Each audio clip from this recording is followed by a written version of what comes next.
In monetary economics, the money multiplier is one of the various closely related ratios of commercial bank money to central bank money under a fractional reserve banking system.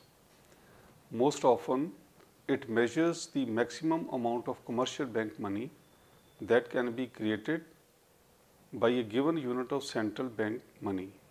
That is, in a fractional reserve banking system, the total amount of money that the commercial banks are allowed to create is multiple of reserves. The multiple is the reciprocal of reserve ratio and it is known as multiplier.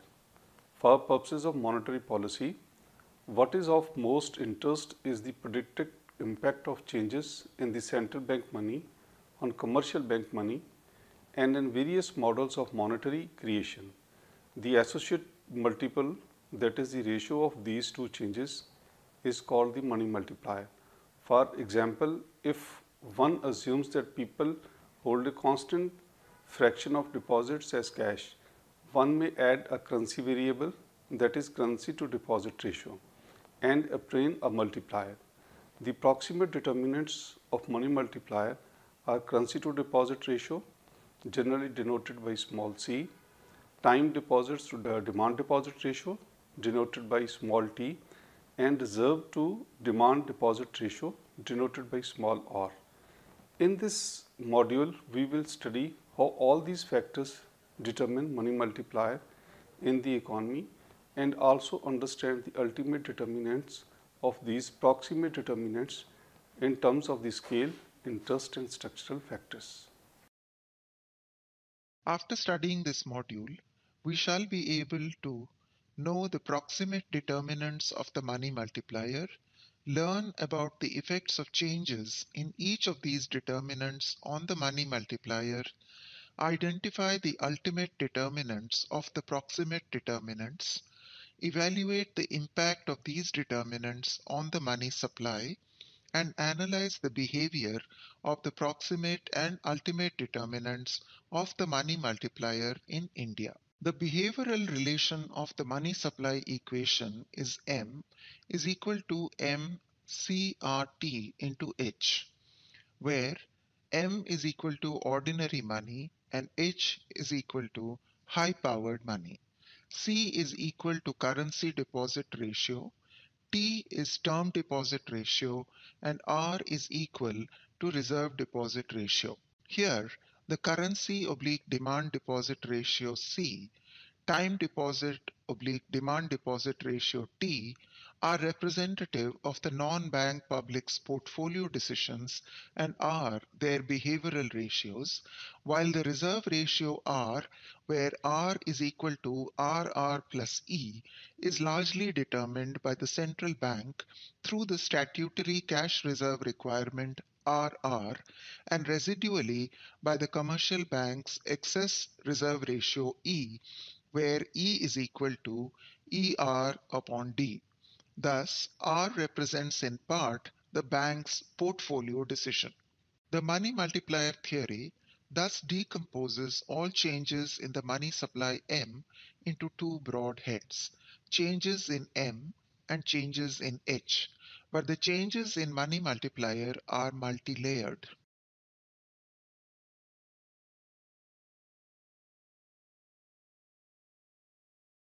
The equation shows us that the proximate determinants of M and therefore of money supply are further affected by the ultimate determinants like several rates of interest, holdings of black money, spread of banking facilities, etc., which impinge on one or more of the asset ratios. Now, to predict the values of C, T, R, let us look at the empirical analysis of the three ratios. The empirical analysis can be conducted at two levels. A, at the macro level, where it is seen that CTR have been highly stable, implying that changes in CTR have gone in offsetting directions, giving it a long-run stability. Thus, most changes in money supply are attributed to changes in H. B, at an analytical level, the money supply equation can be used to explain the observed behavior and to predict future behavior on the basis of the observed behavior. We can also analyze the variables to be manipulated to bring about changes in money supply. Let us now analyze the effect of changes in CTR on the money multiplier. This can be calculated by differentiating the narrow money multiplier with respect to each of the three ratios CRT, yielding 1. Delta M1 upon delta C is equal to minus 1 minus R1 plus T divided by C plus R into 1 plus T whole square is less than 0 for R1 plus T is less than 1. 2.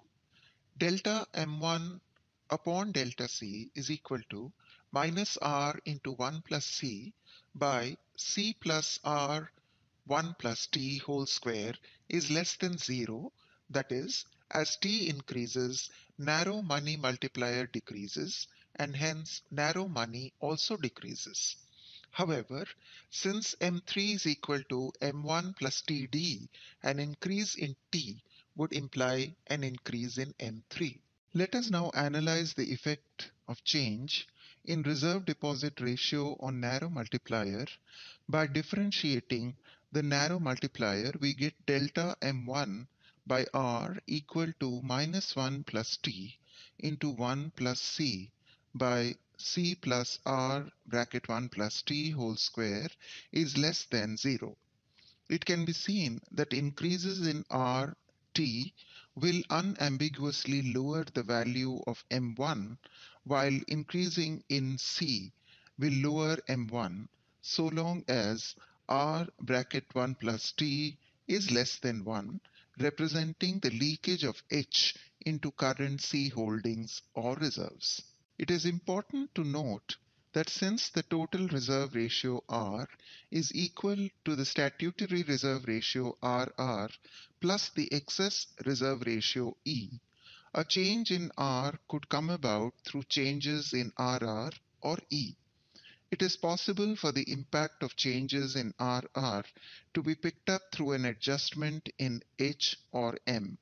If the impact of changes in RR are captured in M, it becomes behaviorally unstable. It may be better, therefore, to capture the changes in the statutory reserve ratio RR by adjusting the high-powered money H star, making it a policy manageable variable, and M star is equal to M upon H star, a behaviorally stable variable. Thus, in the adjusted H approach, the partial derivative of M with respect to R is effectively capturing the effect of changes in the excess reserves on the money multiplier. Let us now calculate the total effect on M of the expected change in each of the ratios C, R, and T.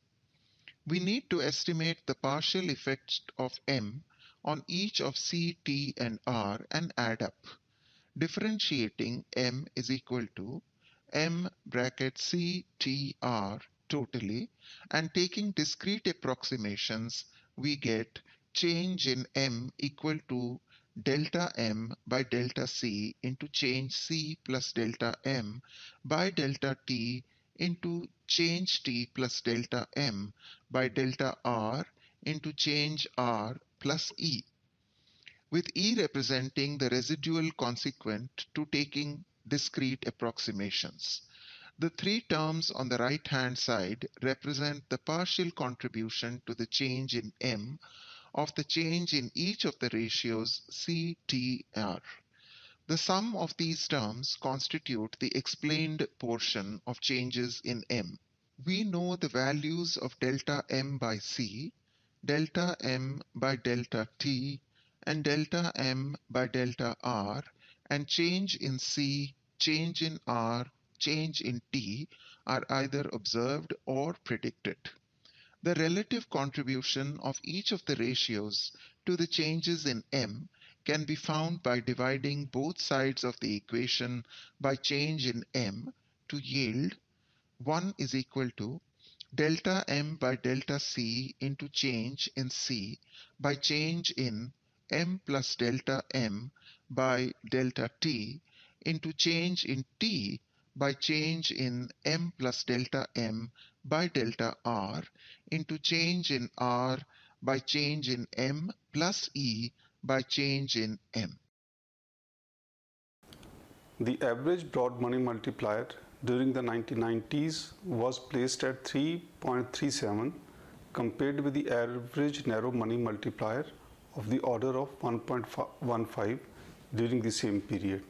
The corresponding incremental money multipliers, that is change in the money stock divided by change in the reserve money, were placed on an average basis at 5.42 and 1.55 for broad money and narrow money respectively. The multipliers M1 and M3 increased during the 1990s vis-a-vis 1980s because of the reduction in cash reserve requirement, that is RR. The average money multiplier was fairly stable in absolute terms with a coefficient of variation of 4.7% for M1 and 10% for M3 during the 1990s, but volatile in incremental terms, 72.9% for M1 and 81.7% for M3. Despite this short-run volatility of incremental multipliers, it is stable in the long run, implying a long-run stable relationship existing between H and M3 with elasticity close to 1. Of the three proximate determinants of the money multiplier, the ratio C upon DD occupies a pivotal position. The C upon DD ratio conveys the choice of the public between the two components of narrow money, which has important consequences for the money supply analysis. For the higher the C upon DD ratio, the greater the leakage of high-powered money, and therefore the smaller is the secondary expansion of money supply. Both C upon DD and T upon DD thus constitute leakages from the money supply process. Currency demand deposit ratio could be divided into the scale variable income, the opportunity cost variable rate of interest, and structural variables spread of banking facilities black money.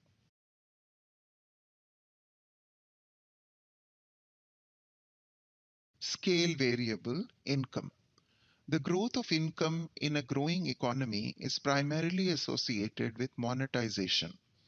Monetization is associated with a variety of changes like spread of banking facilities into unbanked areas, migration from rural to urban areas, changing sectoral composition of the economy, growth in literacy, better transportation and communication network, commercial and industrial development.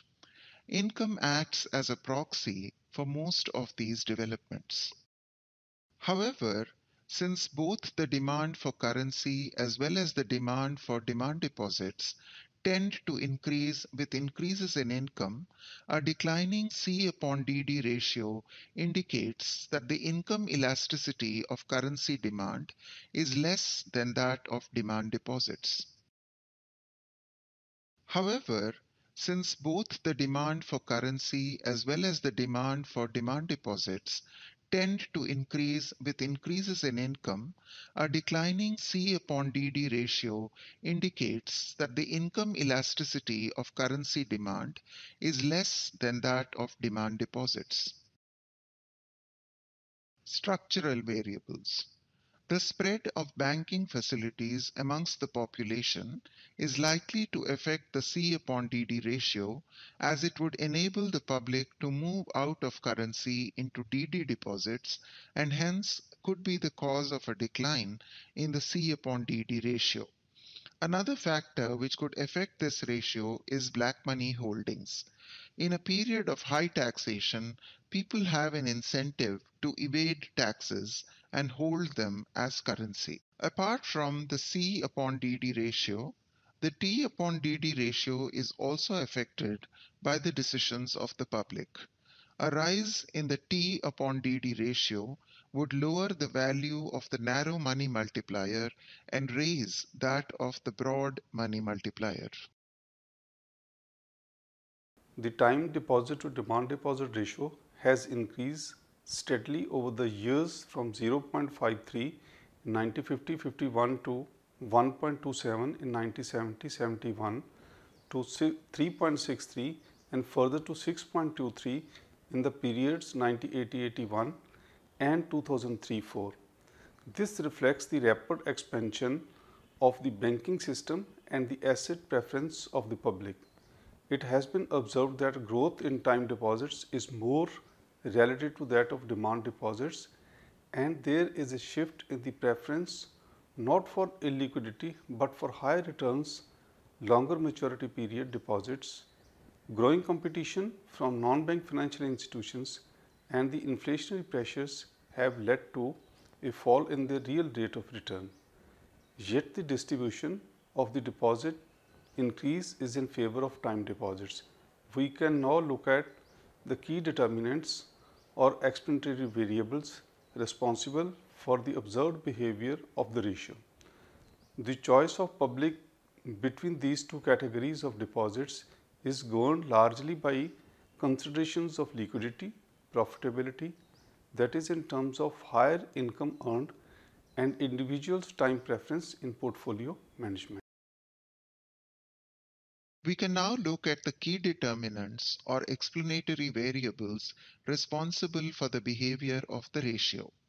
The choice of the public between the currency demand deposits and time deposit ratio is governed largely by considerations of liquidity, profitability in terms of higher interest income earned, and individual time preference in portfolio management.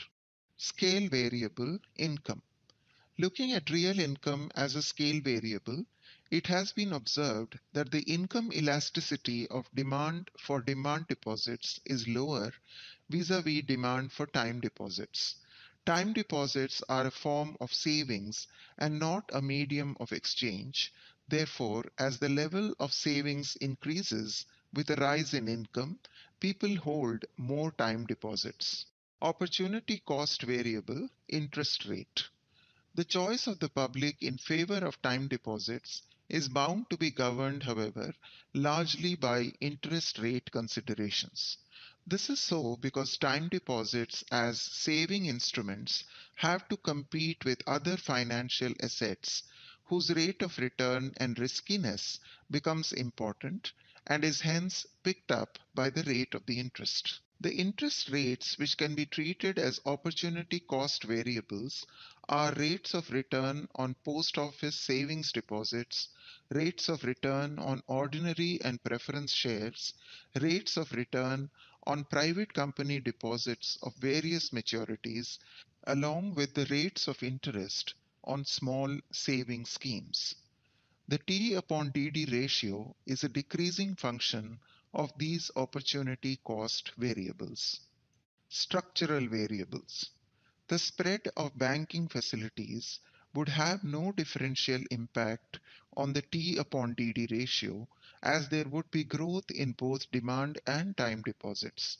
Similarly, increase in tax rates would lead to holdings of black money, which are mostly held as cash, but may even be held in the form of fixed deposits in different banks under the account of different family members to escape detection. The reserve ratio of commercial banks is the one factor which is not directly affected by the behavioral choices of the public.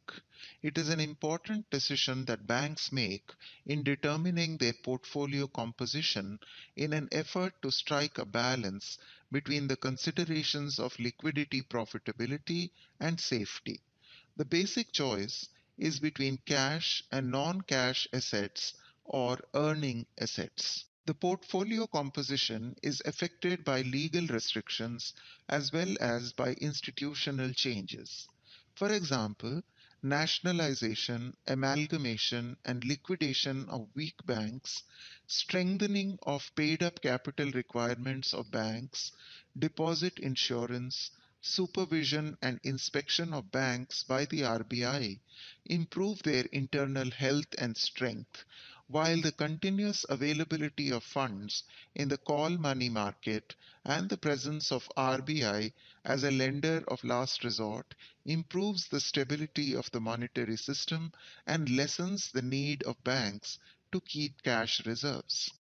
The R upon D ratio is composed of two ratios, the RR upon D ratio and the ER upon D ratio. The RR upon D is due to the imposition of the statutory cash reserve requirement imposed by the monetary authorities on the banks to be kept as a proportion of their demand and time liabilities as balances with the RBI. The residual reserves or excess reserve ratio ER upon D are held either as cash in hand or as balances with the RBI. It is these reserves which the banks as a whole use to meet their currency drains as well as clearing drains. These drains on the reserves of the banks arise if there is a big enough shift in the asset preferences of the public from bank deposits to currency or due to drains of cash from one bank to other banks within the system. Temporary accommodation may be provided, though at a cost in the form of RBI refinancing or through borrowing in the interbank call money market. The excess reserve ratio in India has been steadily decreasing over time. From 2.9% in 1960, it fell to 2.1% in 1975 and just 1.1% in 1986. This was due to the growth of the call money market, which encouraged the banks to lend in and borrow from the call money market and hold excess reserves. Similarly, better utilization of RBI refinance facilities have necessitated a lower holding of excess reserves by banks. Scale variable total deposits. The scale variable which affects the reserve ratio in the case of banks would be its net demand and time liabilities, which can be represented by the bank's demand and time deposits. Since the reserve ratio is a proportion of these deposits, an increase in these deposits would have a positive impact on the reserve ratio. Opportunity cost variable interest rates. These represent the cost of holding cash by the banks. Since the banks could have made loans and advances, the interest on these is one such opportunity cost. Similarly, the marginal cost of borrowed funds by the banks can be the bank rate, which the banks have to pay to the RBI, or the call money rate, which is the cost of borrowing from or lending in the call money market. Structural variable. Institutional improvements in the banking system reduce the liquidity requirements of banks and strengthen the banking system through weeding out of weak units. Deposit insurance and nationalization have increased the faith in the banking system. An enlarged interbank call money market and easier access to the RBI for loans also obviates the need to keep ER by banks. Let us now analyze the response of money supply to the currency demand, time deposit, and reserve deposit ratios. The money stock is negatively related to the currency deposit ratio because a rise in C upon DD ratio brings about a shift from deposits to currency, and since deposits undergo multiple expansion while currency does not, the net result is contraction of the money multiplier and of the money stock. Initially, reserve ratio on time deposits were lower than those for demand deposits. Then, an increase in TD upon DD ratio raised the availability of free reserves, and the consequent enlargement of the volume of multiple deposit expansion led to monetary expansion. In the case of narrow money multiplier, an increase in TD upon DD ratio leads to monetary contraction. When TD upon DD ratio rises, the amount of bank reserves required to support time deposits increases. That is, smaller reserves are available to support demand deposits. This implies that the narrow money multiplier falls, leading to narrow money contraction. However, due to increase in the time deposits and increase in the broad money multiplier, there will be an increase in the broad money supply. Enhancement of the reserve ratio or a rise in banks' holding of excess reserves leaves less reserves free to support bank deposits, thereby leading to monetary contraction both in narrow as well as broad money.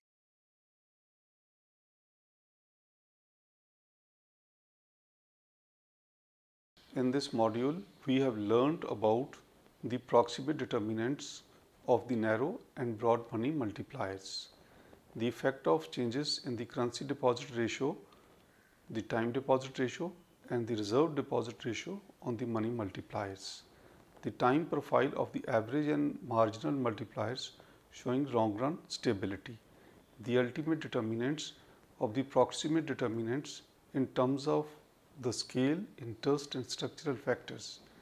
The ultimate determinants of the currency to demand deposit ratio are income, the rate of interest on 1-year fixed deposits, spread of banking facilities, increased tax rates leading to holdings of black money in the form of currency holding. The ultimate determinants of the time deposit to demand deposit ratio are income, rate of interest on the post office deposits, rates of return on ordinary and preference shares, and company deposits of various maturities along with the rate of interest on small savings schemes. The ultimate determinants of the reserve ratio are total liabilities to total deposits of the banks, the rate of interest earned on loans, the bank rate, the call money rate, and the various measures to strengthen the banking system like deposit insurance, nationalization of banks, the enlargement of call money market.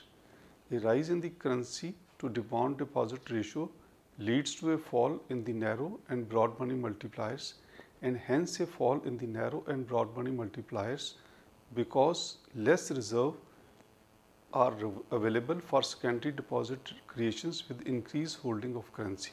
A rise in the time to demand deposit ratio leads to a fall in the narrow money multiplier, but a rise in the broad money multiplier and a corresponding decrease and increase in the narrow and broad money supply respectively.